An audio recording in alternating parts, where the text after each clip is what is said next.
जय हिंद फ्रेंड्स। तो हम पढ़े थे शिक्षा मनोविज्ञान के बारे में। आज शिक्षा मनोविज्ञान में हम कुछ अधिगम से रिलेटेड बातें पढ़ेंगे। अधिगम से जुड़ी कौन कौन सी टॉपिक आप देखने वाले बेसिकली। तो आज अपन कुछ सामान्य जानकारी देखने वाले हैं, प्रयास त्रुटि सिद्धांत के बारे में, देन उद्दीपन अनुक्रिया सिद्धांत के बारे में कुछ हल्के हल्के जानकारी देने वाले। पहले मैं फर्स्ट ऑफ ऑल आपको बता दूं कि हम इस पूरे सेशन में कौन कौन से मुद्दे को पढ़ने वाले, कौन कौन से टॉपिक्स को क्लियर करने वाले हैं। तो थोड़ा सा अपन हल्की सी जानकारी लेंगे हम प्रयास त्रुटि सिद्धांत की अच्छाइयां और कुछ बुराइयों के बारे में, और देन अपन देखेंगे अनुबंधन वाले सिद्धांत यानी पाउलो के उद्दीपक अनुक्रिया के सिद्धांत के बारे में। इस सिद्धांत को लगभग अपन पूरा पढ़ेंगे, चूंकि इस सिद्धांत के बारे में कुछ बेसिक जानकारी देखेंगे, इसके नामों को अपन क्लियर करेंगे और साथ ही साथ इसकी विशेष बातों को क्लियर करेंगे। शिक्षा में इसकी उपयोगिता क्या है उसको क्लियर करेंगे, उद्दीपन के प्रकार क्या है इसके अकॉर्डिंग वो क्लियर करेंगे, और देन कुछ जो अनुबंधित क्रिया होती है उस पर किस किस का प्रभाव पड़ता है वो सारी बातें अपन पढ़ने वाले हैं। तो फटाफट से शुरू करते बिना देरी के। देखो मैं पहले से रिटर्न करके आऊँ चीजों को, ताकि बहुत ज्यादा समय ना लगे, बहुत ज्यादा लंबा वीडियो नहीं बन पा रहा है। तो फटाफट से अपन शुरू करते हैं। देखो बिना देरी के क्या देखेंगे पर प्रयास और त्रुटि सिद्धांत के बारे में। देखो प्रयास और त्रुटि सिद्धांत में अच्छी बातें क्या है, बुरी बातें क्या है, इसकी विशेषता क्या है। अगर आपको देखो थोड़ा बहुत तो अपन पहले डिस्कस कर चुके थे, बाकी बची जानकारी वो डिस्कस कर लेते हैं।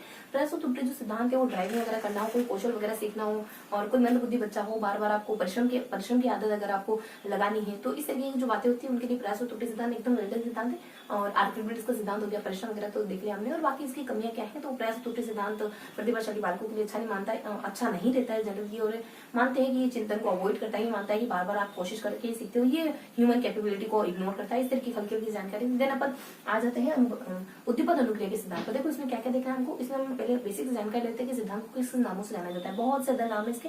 देखो मैंने जानकारी मेंशन करी हुई वन बाय वन। देखो ये कुछ हल्की जानकारी जो मैंने अभी बताया वो ये कमियां और अच्छाइयां, देन अच्छाइयां और कमियां वगैरह, और कमियां खामियां। और यहाँ अपन देखेंगे उद्दीपन अनुक्रिया सिद्धांत के उपनाम कौन कौन से।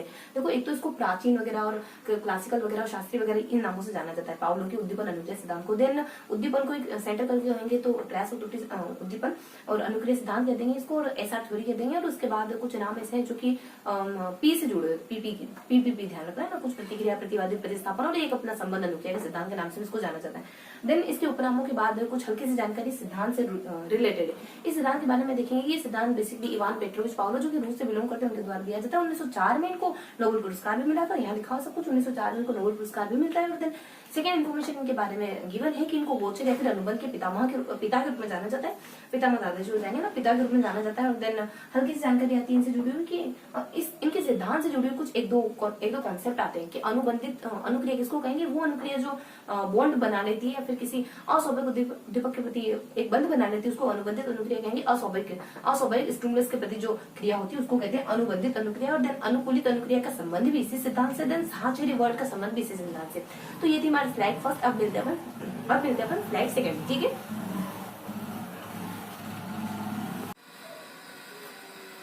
हाँ तो फ्रेंड्स अब अपन आ गए हैं स्लाइड नंबर सेकंड पर। स्लाइड नंबर सेकंड में क्या देखने वाले हैं, इसमें हम थोड़ी सी जानकारी देने वाले हैं अनुबंधन के प्रकार के बारे में, और थोड़ा सा अपन देखने वाले हैं कि अनुबंधन की प्रक्रिया कैसे कैसे हैपन होती है। देखो अनुबंधन की प्रक्रिया 3 चरणों से गुजरती है। एक तो अनुबंधन से पहले की स्थिति, अनुबंधन के दरमियान यानी अनुबंधन के समय की स्थिति, देन अनुबंधन के बाद की स्थिति। 3 स्थितियां होती है। देन अनुबंधन के प्रकार भी होते हैं अलग अलग। और देन अपन देख रहे थे, देखो जब अनुबंधन होता है तब आपको सिर्फ और सिर्फ भोजन दिया जाता है, यानी अनकंडीशनल स्टिमुलस आपके सामने आता है। उसके फलस्वरूप जो लार उत्पन्न होती है वो अनकंडीशनल लार होती है या फिर स्वाभाविक लार होती है। जो अनकंडीशनल स्थिति उसको अस्वाभाविक है या फिर देन व्यवहारिक वगैरह है। देन आपकी वंशानुगत से रिलेटेड अगर नाम भी है तो यही होगा। और देन आपकी अनुक्रिया, ये सारे नाम लगा सकते हो, पीछे आप अनुक्रिया लिख सकते हो। और देन अपन एक जब स्थिति आपकी दोनों के साथ की स्थिति होगी और इस समय यानी कि अनुबंधन के समय की स्थिति होगी, देन आपको भोजन भी दिया जा रहा है, इसके साथ साथ आपकी घंटी भी बजाई जा रही है, तो इसके फलस्वरूप जो लार उत्पन्न होगी वो भी भोजन के लिए ही, ना कि घंटी के लिए।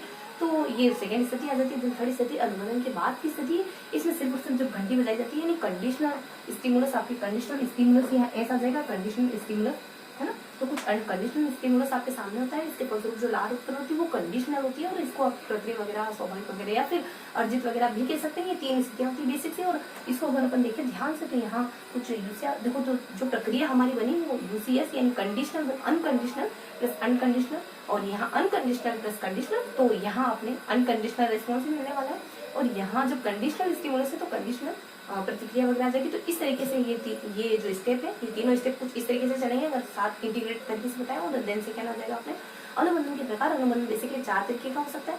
पहला जो सहकालिक होता है, ये दोनों साथ साथ दिए जाते हैं। और लास्ट वाला पश्चिमगामी, जिसमें पहले भोजन दे दिया जाता है, बाद में घंटी बजाओ या कुछ बजाओ, कुछ फर्क नहीं पड़ने वाला। देन बीच वाले 2 आ जाते हैं।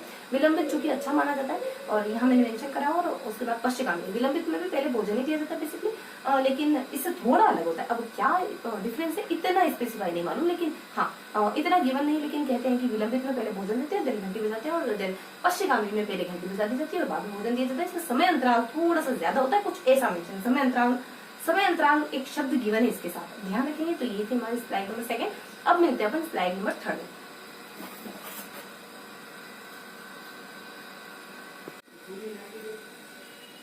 हाँ तो फ्रेंड्स, अब अपन आ गए लास्ट स्लाइड में। देखो लास्ट स्लाइड में अपन क्या देखने वाले हैं, कुछ विशेषता देखने वाले हैं उद्दीपन अनुक्रिया सिद्धांत की। और इसके बाद विशेषताओं के बाद कुछ 2-3 टॉपिक्स बच जाते हैं, उनके बारे में देखने वाले हैं। जैसे कि इसके जो अनुबंधित अनुक्रिया होती है उसके ऊपर किन किन चीजों का प्रभाव पड़ता है वो देखने वाले हैं। और देन उद्दीपन के जो प्रकार होते हैं उनके बारे में देखने वाले हैं। देन शिक्षा में इसकी क्या उपयोगिता है उसके बारे में देखने वाले हैं। और विशेषता तो देखने वाले ही नहीं सही, तो देखने थे इसकी विशेषता क्या क्या होती है। देखो बेसिक विशेषता होती है इसकी। तो क्या क्या विशेषता, पहली विशेषता को अपन कुछ सिद्धांतों के थ्रू देखेंगे कि ये जो सिद्धांत है बेसिकली वो इसकी जो उद्दीपक जो इसकी विशेषता है वो किस सिद्धांत को फॉलो करती है ना। तो कुछ हल्के हल्के से सिद्धांत इसके सिद्धांत से ही जुड़े हुए हैं, बेसिकली है ना, इसकी विशेषता ही कह सकते हैं उनको। तो देखो विशेषता में क्या आता है, कुछ हल्की हल्की सी जानकारी होती है विशेषता में कि ये जो सिद्धांत है वो कुछ एक कहते हैं कि देखो एक सेकेंड है ना, थोड़ा विजुअल कम हो पा रहा है मुझे। तो यहाँ अपने आ जाता है कुछ एक विभेदीकरण है और कुछ सामान्य विभेदीकरण, और एक विभेदीकरण है और एक सामान्यीकरण वगैरह और विलोपन वगैरह, ये सारे सिद्धांत है। इनके जो सिद्धांत है ना, इनकी जो अनुबंधित अनुक्रिया है ना, या फिर जो इनका पूरी जो थ्योरी है ना, उसमें कुछ सिद्धांत फॉलो होते हैं। जैसे कि विलोपन है, यानी आप अगर इस घंटी बजाने के बाद भोजन देना बंद कर दोगे तो फिर आपका कुत्ता जो है लाल गिराना बंद कर देगा। ये बेसिक बातें होती है। जैसे विभेद वगैरह आ जाता है, घंटी यानी 2 घंटियों में अंतर करना, और देन सामान्यकरण कभी नहीं कर पाता है।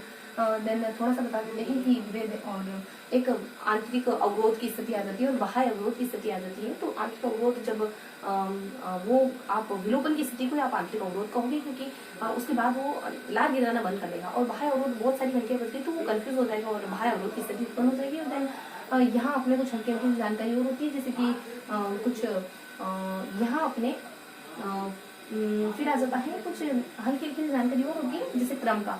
पहले आपको किस क्रम में आप उद्दीपक को रखोगे, पहले कैसे रखोगे, मतलब कि पहले किसको रखोगे, भोजन को, घंटी को, तो क्रम का सिद्धांत भी होता है इसमें। और देन अपने एक पुनर्बलन, यानी इसमें भोजन पुनर्बलन का सिद्धांत, इसमें भोजन पुनर्बलन के रूप में। और देन कुछ अपने एक आवृत्ति का सिद्धांत बार बार आपको करना होगा। और देन कहते हैं पी से देखो एक प्रेरक का सिद्धांत हो जाता है, उत्तेजक का सिद्धांत भी होता है। इसके अलावा प्रेरक कहो उत्तेजक कहो, यानी उत्तेजक जितना हाई उत्तेजक यानी घंटी के साथ अगर भोजन भी दिया जाता है तो घंटी बजाना भी कुत्ते को उत्तेजित करता है। तो ये सामान्य से सिद्धांत है जो इस सिद्धांत से ही जुड़े हुए हैं। और देन इसकी विशेषता देती है, देखो ये जो है ना, बच्चे बहुत ज्यादा अडोप्ट कर लेते हैं इस तरीके की चीजों को। देन लड़कियां भी पहले कर लेती है लड़कों की तुलना में। और कुछ और बातें भी आती है, जैसे विशिष्ट सामान्य और कुछ बेसिक जानकारी और है, लेकिन एग्जैक्ट थोड़ा सा क्लियर कट आइडिया नहीं हो पा रहा है कि विशिष्ट सामान्य क्यों है ना।